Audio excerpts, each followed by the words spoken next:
Entonces vamos a empezar con el tema de prevención de la malnutrición o desnutrición en el paciente crítico, ¿no? Bueno, entonces primero vamos a ver como unos conceptos de nutrición. Entonces primero la malnutrición. Entonces, bueno, entonces vamos a empezar con el tema de prevención de la malnutrición o desnutrición en el paciente crítico, ¿no?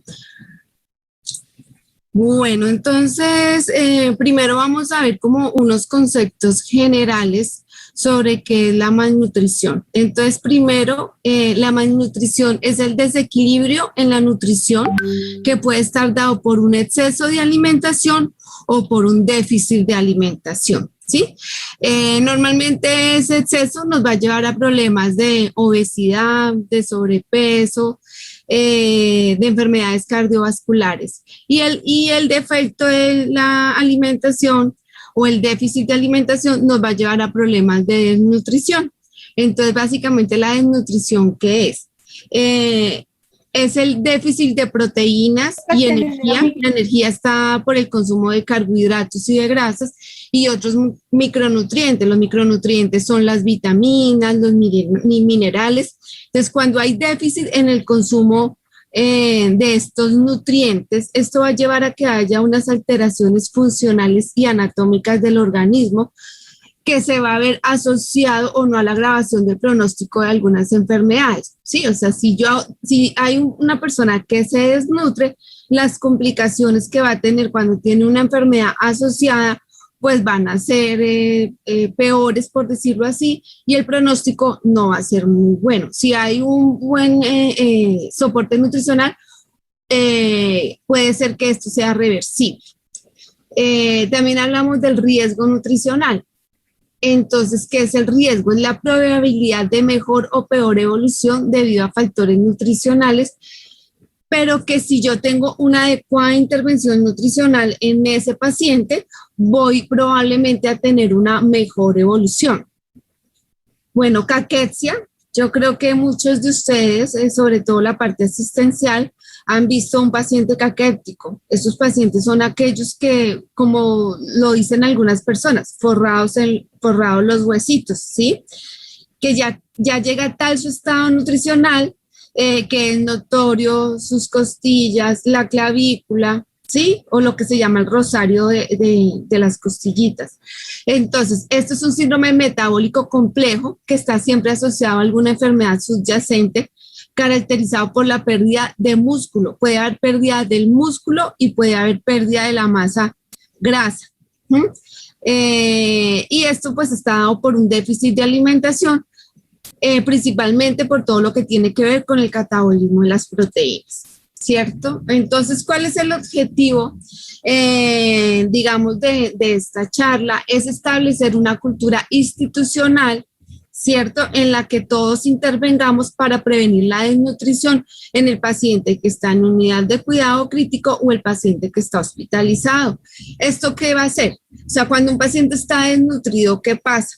Muy seguramente hay mayor estancia y por ende hay mayor costos. Estos pacientes van a tener mayor morbilidades, ¿sí? Mayor mortalidad, van a tener mayores complicaciones como flebitis, fallas respiratorias, embolismos pulmonares. Si tienen cirugías, va a ser más difícil la cicatrización de heridas. Entonces, por consiguiente, pues como ya les dije, esto va a llevar a un aumento en la estancia y a un aumento innecesario en los costos de atención de este paciente. Aquí pueden observar en la fotico un paciente en estado caquético. Bueno, ¿por qué se da esta malnutrición? ¿Cierto? Entonces, cuando hay una estancia prolongada, o sea, todo esto es como un círculo vicioso. Cuando hay una estancia prolongada por alguna enfermedad, pues el paciente se va deteriorando nutricionalmente. Nos puede llegar al estado de la caquexia, hay un consumo disminuido de alimentación que igual nos lleva a una malnutrición y va a haber un aumento de las infecciones porque al haber alguna malnutrición va a haber una disminución de la respuesta inmune, lo que nos va a llevar a que haya mayor probabilidad de infecciones, ¿cierto? Entonces aquí vamos a ver algunos factores que nos van a llevar a que estos pacientes que se encuentran hospitalizados entren en algún grado de desnutrición. Entonces, por ejemplo, la edad. Cuando un paciente está de avanzada edad, tiene pérdida del sentido del gusto, del olfato, ¿cierto? Esto va a hacer que estos pacientes consuman menos alimentación. Ahorita digamos que estamos viendo muchos pacientes con COVID, ¿cierto? Ellos tienen disminuido el gusto del olfato. Eso hace que ellos no consuman alimentación, porque la comida no les huele a rico, porque la comida no les sabe. Entonces ellos pues igual van a disminuir el consumo de alimentación. Por ejemplo, hay una incapacidad para consumir alimentos.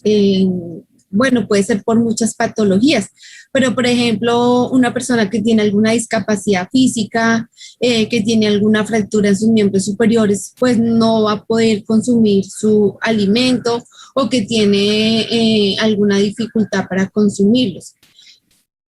Pacientes que tienen cirugías, que tienen tubos de drenaje, que tienen ventilación, pues van a necesitar una alimentación especial que si no se brinda adecuadamente, pues estos pacientes van a llegar también a un estado de desnutrición. Lo otro es los alimentos no agradables. Nosotros muchas veces pensamos que porque una persona está hospitalizada, toda su alimentación debe ser insípida, debe ser sin sal, debe ser sin azúcar, y esto no debe ser así, no necesariamente. Entonces, cuando los alimentos no son agradables a nuestra vista, pues muy seguramente también va a haber una disminución en el consumo. También el paciente puede tener alguna alteración neurológica que va a llevar a que no puedan masticar, que no puedan deglutir, ¿cierto? Esto también nos va a llevar a desnutrición. Hay otros pacientes que pueden por su misma estancia hospitalaria pueden tener depresión o por la misma enfermedad que tienen, que los va a llevar a la desnutrición. Igual los tratamientos farmacológicos, algunos tratamientos farmacológicos pueden inhibir el apetito. Y bueno, y en sí pues toda la enfermedad que tiene el paciente, ya sea cáncer, diabetes, problemas gastrointestinales, todo esto va a estar relacionado y finalmente, ¿qué va a hacer? Que el paciente se desnutra.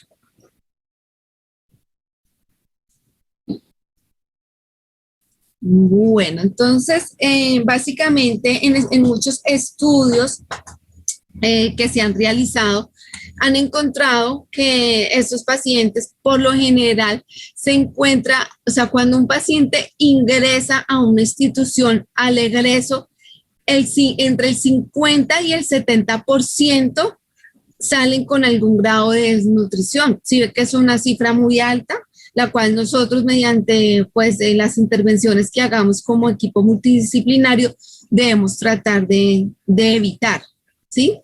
Por ejemplo, bueno, se han hecho muchos estudios, pero en un estudio que se hizo en Bogotá, donde se tuvieron en cuenta 7 hospitales que se llama Nutrition Day, se encontró que ese 50% habían perdido peso y que de ese 50% que estaba desnutrido, solamente un 30% recibieron alguna clase de intervención nutricional.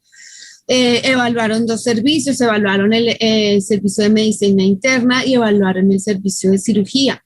Encontraron que los de medicina interna, el 42% encontraban el apetito alterado y en cirugía el 39%, que muchos decían no tener hambre, en medicina interna el 22% y en cirugía el 21%. Que cuando iban a ver qué cantidad de alimentos se hacían, solamente en medicina interna solamente se consumían el 50% y en cirugía el 31%.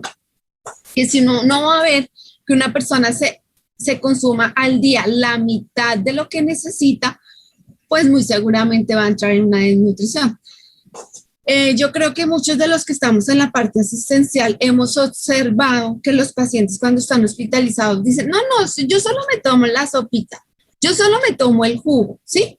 Realmente estos alimentos líquidos no aportan nada nutricionalmente, entonces esto no va a ser beneficioso para nuestros pacientes. Entonces es muy importante que nuestro apoyo, que son las auxiliares de enfermería, que tienen un papel muy importante en esta parte de nutricional del paciente, estén pendientes de eso, de que no quedemos contentos nosotros como profesionales porque el paciente se tomó la sopa. No, porque es que en la sopa no hay proteínas, la sopa es como un complemento, pero en sí siempre la parte nutricional que nos aporta más nutrientes está en el seco. Entonces, si ese paciente se toma solo el jugo, pues muy seguramente va a empezar en un deterioro nutricional y va a tener una pérdida muy grande de proteínas. ¿Sí? Entonces, ¿cuáles son las consecuencias de la malnutrición hospitalaria? Entonces, aquí hay otra fotico de otro paciente ya también en estado caquético, también de edad avanzada, que muy seguramente tiene algún problema también de deglución, muy seguramente no tiene dientes, entonces también tiene un problema en su masticación. Entonces, ¿qué va a haber? Una pérdida de la masa muscular, o sea, del músculo. Va a tener, mire cómo tiene las costillas que se pueden observar acá, que era que yo que les decía, él ya no tiene fuerza para respirar, entonces hay una reducción de los músculos respiratorios, por ejemplo, el diafragma se empieza a disminuir su masa muscular y ya no va a poder hacer su función adecuadamente, entonces hay atrofia en los músculos respiratorios, en la función cardíaca, en la atrofia en general de todos los órganos. Cuando una persona ingresa con un peso determinado y estando hospitalizado pierde el 15% de su peso, cuando va a salir ya no va a tener fuerza muscular.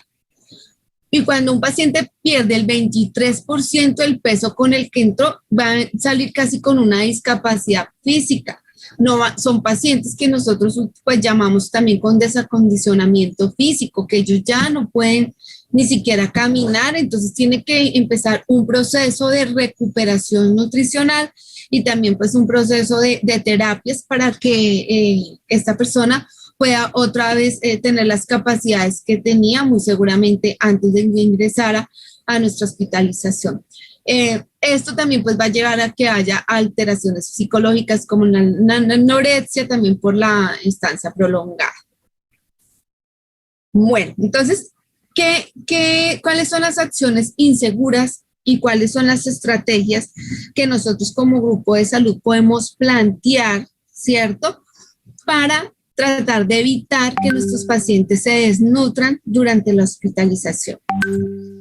Entonces, pues primero que todo, quiero que sepan que más o menos el cuidado nutricional está integrado por algo que se llama el soporte nutricional. Entonces vamos a hablar, por ejemplo, el soporte nutricional en unidad de cuidado intensivo. Está desde diferentes aspectos. Pues uno es el cuidado general que se brinda al paciente, ¿cierto? Pero primero debe recibir, por ejemplo, si es un paciente que come, ¿sí? Debe recibir una dieta adecuada. Y entonces una dieta adecuada, ¿qué es? Que sea que sea completa, equilibrada, suficiente y adecuada. Completa, que es que tenga todos los nutrientes necesarios para, digamos, para el adecuado desarrollo. Que sea suficiente, que sea en la cantidad suficiente que me proporcione todos los nutrientes, que sea adecuada al estado fisiopatológico de la persona, es decir, que si es un paciente diabético, pues no le vayamos a dar dentro de su alimentación azúcar, ¿sí? O que, por ejemplo, si el paciente no tiene dientes, nosotros le mandemos un patacón, pues él muy seguramente no se lo va a poder comer. Entonces, todos esos aspectos hay que mirarlos en que la dieta sí sea adecuada, sea de acuerdo a las características del paciente y a la patología, ¿cierto?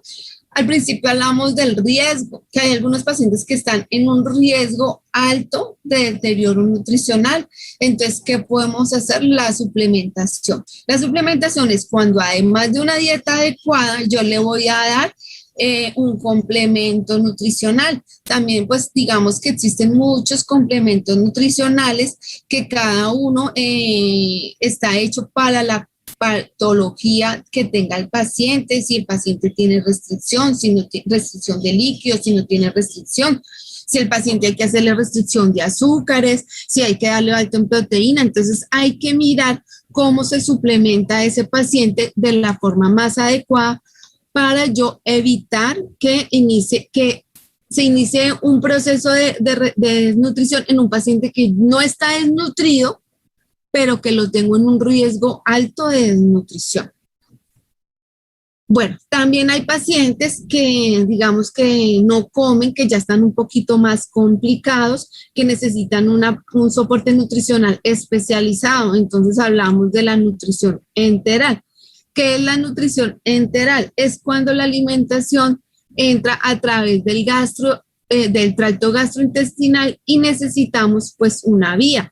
Puede ser una sonda nasogástrica, puede ser una sonda de gastrostomía, puede ser una sonda que nos lleve al duodeno o al yeyuno, ¿cierto? O puede ser una sonda orogástrica, como en nuestros pacientes que están con ventilación mecánica. Entonces, esto es la nutrición enteral, cuando yo administro nutrientes a través del tracto gastrointestinal por alguna vía. Pero ¿cuál es mi objetivo cuando yo doy nutrición enteral? No es pasar una alimentación por pasarla, ¿cierto? ¿Yo qué debo hacer? Se deben hacer unos cálculos nutricionales específicos para yo poder cubrir la alimentación de ese paciente. Entonces, les voy a dar un ejemplo que nos ocurre mucho en la unidad de cuidado intensivo. Entonces, por ejemplo, yo inicio una alimentación enteral por una sonda, uno inicia tolerancia, inicia uno a 20 cc por hora.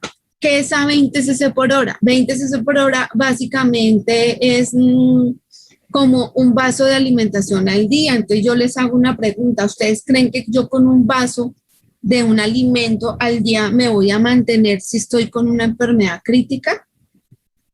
Muy seguramente no me voy a mantener, no voy a salir adelante. Entonces ahí es muy importante que se cubran las metas nutricionales. Yo cuando respondo a las interconsultas siempre les pongo una meta nutricional, ¿sí?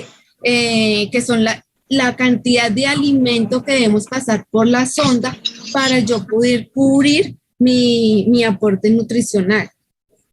Entonces es muy importante que esto lo tengamos en cuenta, que no es pasar una alimentación enteral por pasarla, porque yo le voy a dar un poquito al paciente y no, ¿cierto? Entonces es muy importante yo poder cubrir y administrar por sonda lo que realmente necesita. Bueno, otro tipo de soporte nutricional que hay es el de nutrición parenteral. Entonces, pues esto digamos que son temas muy grandes que sería bueno abarcarlos en otra capacitación, pero por ejemplo, nutrición parenteral, ¿qué es? Es cuando se administran nutrientes a través de una vena. Normalmente se hace a través de la vena cava superior o de la subclavia, ¿sí? Entonces, si mi paciente tiene, por ejemplo, algún problema a nivel gastrointestinal, por ejemplo, una herida por arma de fuego, que hubo una alteración gastrointestinal, pues yo no le voy a poder dar comida, ni suplementación, ni alimentación, ni nutrición por sonda. Entonces tengo que darme alimentación por una vena. Entonces esa pues también es una alimentación muy importante para evitar que mi paciente se desnutra. Entonces yo siempre tengo que velar que mi paciente reciba algún tipo de soporte nutricional adecuado para evitar que se me vaya a desnutrir. Bueno, digamos, ¿cuáles son las acciones inseguras? Hay muchas, ¿cierto? Hay muchas acciones inseguras que se presentan cuando se está brindando nutrición a un paciente, pero pues yo les voy a mencionar algunas que de pronto en algún momento se han presentado o las que se presentan con mayor frecuencia. Entonces, error en la prescripción del tratamiento nutricional, ya sea que no le doy la dieta adecuada, ¿cierto?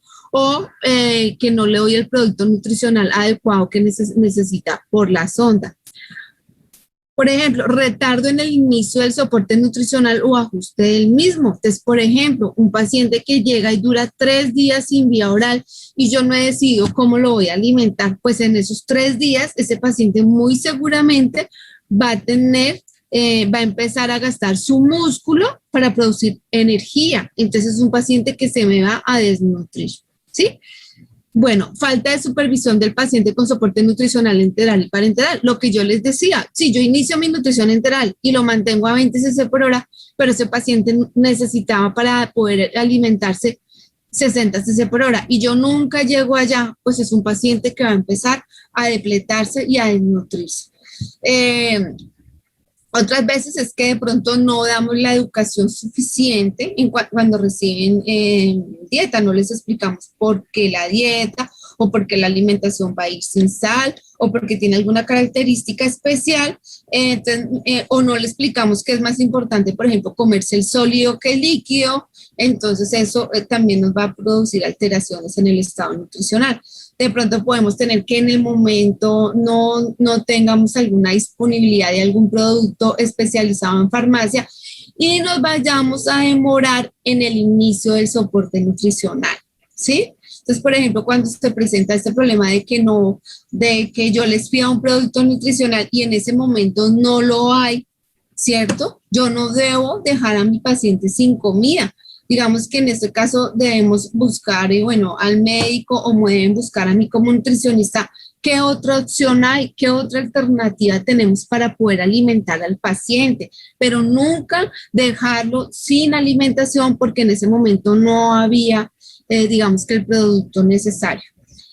Como ya les dije, no cubrir los requerimientos nutricionales que necesitan. Y suspender la nutrición enteral o parenteral sin necesidad. Entonces, por ejemplo, que yo tengo un paciente y de pronto hizo una deposición líquida. Ay, no, eso fue la nutrición. Y de una vez se la quité. Cuando un paciente puede presentar diarrea por muchas otras alternativas, porque está recibiendo antibiótico, porque es un paciente inmunosuprimido que ya traía un problema anterior gastrointestinal, ¿cierto? O en el caso de la parenteral, porque entonces me lleva el paciente a un examen médico y yo le quité la nutrición parenteral. No, en esos casos no se quita la nutrición parenteral. Pero por eso les decía, esto es tema de otra capacitación que muy seguramente en otra oportunidad la vamos a tener. Bueno, eso es hablando, el anterior punto es hablando básicamente del soporte nutricional que nosotros como grupo interdisciplinario, enfermería, médico, nutricionista, podemos brindar al paciente. Hay otra parte muy importante, ¿cierto? Que es el servicio de alimentación. Entonces, las personas que nos proveen los alimentos también deben estar como incluidas en este equipo, ¿cierto? Que va a velar porque haya una buena nutrición. ¿Por qué? Porque es que si la dieta, digamos, no es adecuada, o si ven esta dieta acá tan fea, o sea, yo no me comería esa alimentación que no tiene una buena presentación. Entonces eso es muy importante, incluir a las personas de alimentos para que nos proporcionen alimentos más vistosos, más adecuados. Entonces, por ejemplo, dietas poco llamativas, características organolépticas deficientes. ¿Qué son las características organolépticas? Es el sabor, es el olor, es la presentación, ¿sí? Lo que podemos detectar con nuestros sentidos. Entonces, si yo no tengo una alimentación apta para mi vista, pues muy seguramente no me la voy a consumir.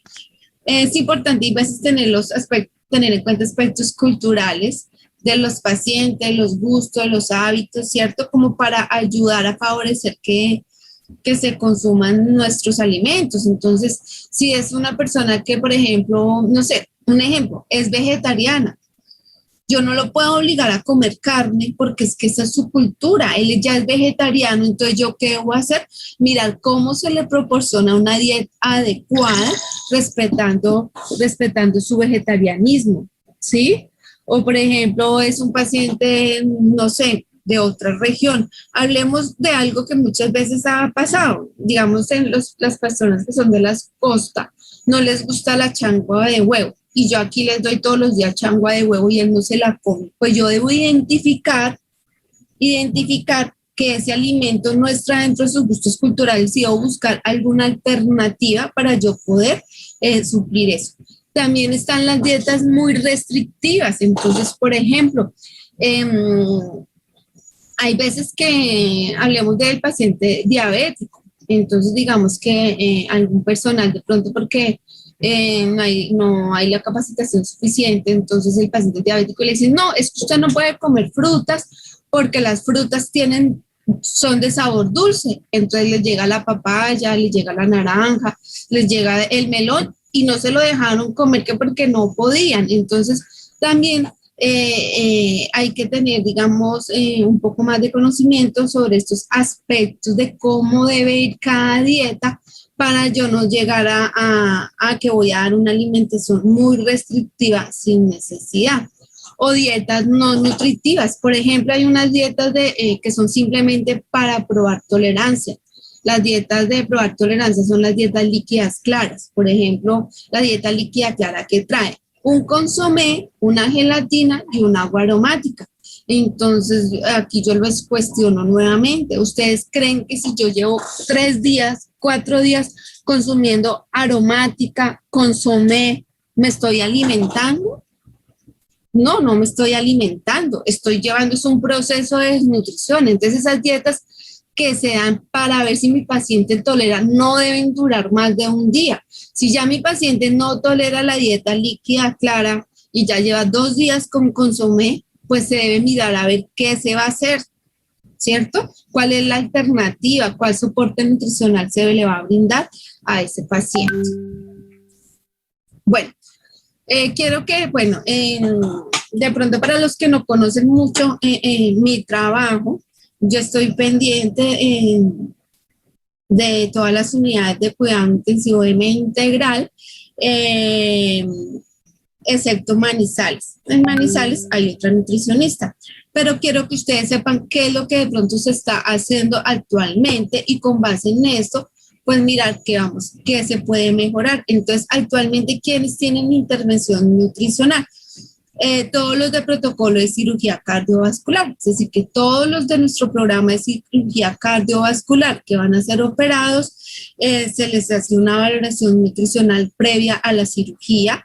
En ellos se mira, pues, si tienen, se realiza la historia clínica nutricional del paciente y se evalúa si tienen algún riesgo. Entonces, estos pacientes normalmente son de los que hablamos que tienen riesgos nutricionales y si van a ser operados, pues muy seguramente mi gasto energético y mis necesidades nutricionales van a ser mayores. Entonces, estos pacientes muchas veces si lo requieren, se les da una suplementación nutricional para que ellos estén un poquito, digamos que mejor nutridos antes de su cirugía.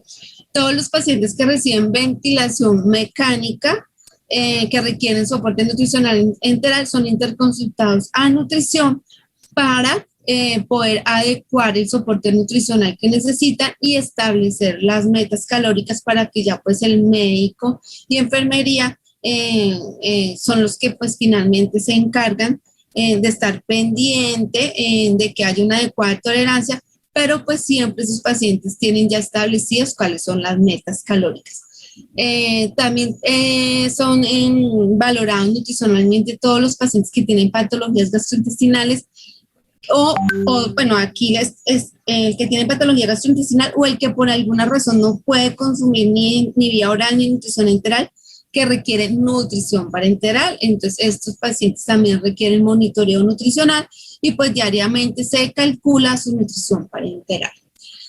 Y pues algunos otros pacientes que son identificados por el médico tratante que tienen desnutrición o riesgo nutricional, a ellos también se les brinda la terapia nutricional.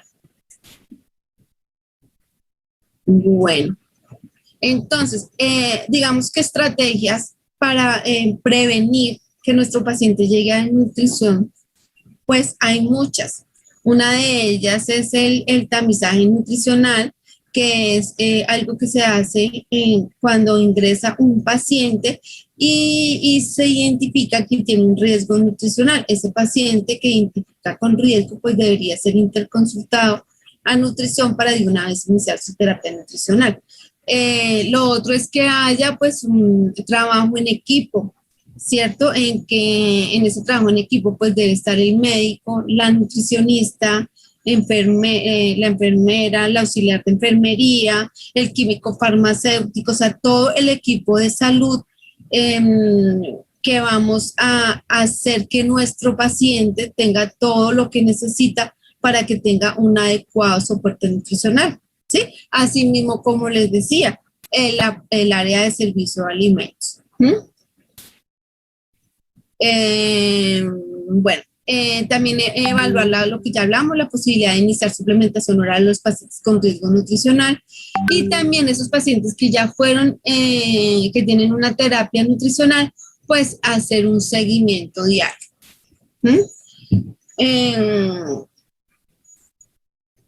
También pues evaluar a todos los pacientes que reciben vía enteral, como ya dijimos, ajustar el tipo de dieta de acuerdo al diagnóstico del paciente. Entonces, lo que yo les decía, si el paciente es diabético, pues que tenga la dieta indicada para diabetes. Si el paciente tiene enfermedad pulmonar obstructiva crónica, que tenga la dieta adecuada. Y no solamente eso, hay veces le ponemos la dieta adecuada para la enfermedad, pero no le ponemos la dieta adecuada para digamos, la discapacidad. Entonces, un paciente no tiene dientes, ¿cierto? Una persona mayor y le llega una dieta con alimentos duros, una manzana, por ejemplo. Entonces, una persona que no tiene dientes, pues no se la va a poder consumir. Y entonces hay que mirar entonces también las dietas en cuanto a la consistencia. Bueno, coordinar con el equipo multidisciplinario todo lo que tiene que ver con el soporte nutricional, ya sea el cálculo de las nutriciones parenterales, enterales y la vía de administración. Lo otro, pues, es la adherencia, guías y protocolos que están relacionados con la nutrición del paciente hospitalizado. Comunicar los planes de cuidado nutricional a todos los integrantes del equipo de salud y hacer el seguimiento a los parámetros metabólicos. Bueno, lo otro es lo que les decía anteriormente, que yo no puedo dejar un paciente 3 días sin comida. Entonces, cuando un paciente entra a la unidad de cuidado intensivo, la alimentación la debe, pues igual le toca esperar que se estabilice, pero la alimentación debe recibirla dentro de las 24 a 48 horas después de que ingresa el paciente. Entonces, más de 48 horas yo no debo ir, preferiblemente dentro de las primeras 24 horas, pero pues ya pues esto va de acuerdo a la patología y a lo que el médico considere del momento de iniciar, pero no se nos debe olvidar que si ya pasaron 48 horas, yo debo mirar cómo voy a alimentar el paciente. Si no se puede por nutrición enteral, debo dar nutrición parenteral. Bueno, estas son como unas actividades que yo coloqué, que debemos de pronto reunirnos con el equipo de calidad para ver cómo se van a realizar. Y entonces capacitar al personal de dietas en alimentación adecuada, nutritiva y con adecuadas características organolépticas. Entonces hay que capacitar al personal de dietas y hay que capacitar al personal de enfermería también. Para tener en cuenta todas las indicaciones de la alimentación, las contraindicaciones, también a capacitación al personal médico y enfermería en las guías de nutrición enteral y parenteral, también en el manejo de alimentación por gastrostomía. Lo que les decía, pues interconsultar a nutrición para instaurar el soporte nutricional, la adherencia, guías y protocolos y mejorar la comunicación del grupo interdisciplinario con nutrición, que a veces por lo que se trabaja, digamos que hay varias unidades de cuidado intensivo y se trabaja en virtual con muchas de esas unidades, pues hay veces la comunicación con el equipo de salud es un poco dispendiosa. Y pues siempre digamos que tener en nuestra cultura que al egreso todos esos pacientes que se nos desnutrieron, tengan una intervención nutricional por consulta externa. Entonces se les debe dar su orden de nutrición para que ellos ya sigan su recuperación, no solamente su tratamiento médico, sino también su tratamiento nutricional al egreso del paciente. Bueno, muchas gracias.